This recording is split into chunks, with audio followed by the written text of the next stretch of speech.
How you guys doing? This is Stubby Johnson, and the word for today is perfect.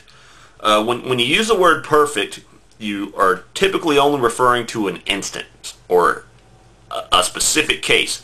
For example, I would say my wife is perfect because she makes me happy, and I couldn't think of spending my life with a better woman.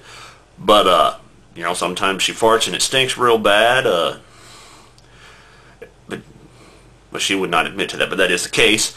You know, she will usually have a zit or two. You know, things that, you know, so complexion, sometimes it's beautiful, but not perfect. But for being my wife, she is absolutely perfect. I've had a pizza that was cooked perfect. But it made me a lard ass. So you know, it wasn't the best for keeping me in shape. Heidi Klum, perfect supermodel, probably a horrible power lifter.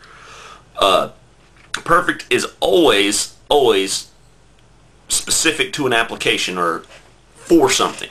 You can't be all-encompassing all-encompassing perfect. So why is it that we assume that if there's a God, that God would have to be perfect? Now, I'm going to go to the Bible here because I know somebody's going to say, "Be ye perfect as I am perfect," and talk about biblical stuff. But I think if you read the Bible, the reality is there's instances in the Bible where God is not perfect. You know, He had to give us the law on the mountain and then send Jesus back. And so he had to change His plan because the first one wasn't good enough. Yeah, he had fits of jealousy, you know, things that you wouldn't consider a perfect person. Perfect. Now, does that mean that He wasn't perfect for creating the universe and putting us here? No, maybe as a God He's perfect, but maybe He's not the best comedian, or you know, I don't know.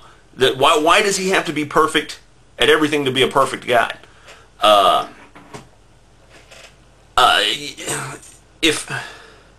And because of that, this is the difficult thing, is you compare religion to science, and everybody says, you know, well, science is superior to religion. Well, the difference is people change their mind easier about science. If you did the same about God, and you know that we don't have the answers and people are just trying to seek, then maybe instances of people trying to understand God aren't so bad. You take the Bible. You know, there's a lot of good life lessons in the Bible. You've got some bad stuff in there too, but I would love to read a 2,000-year-old science book and see how much of that made sense. You know, there's the biggest problem is that religion just doesn't change its mind. And for me, if that was the case, I would have no problem with God, and I do have no problem with God. And you ask me, well, why do I have to believe in God? I don't think you do have to believe in God. I choose to believe in God. And the reason I choose to believe in God is that, you know, I believe that evolution is most likely what happened. It isn't 100% provable, but it's pretty close to provable. So most likely evolution is what happened.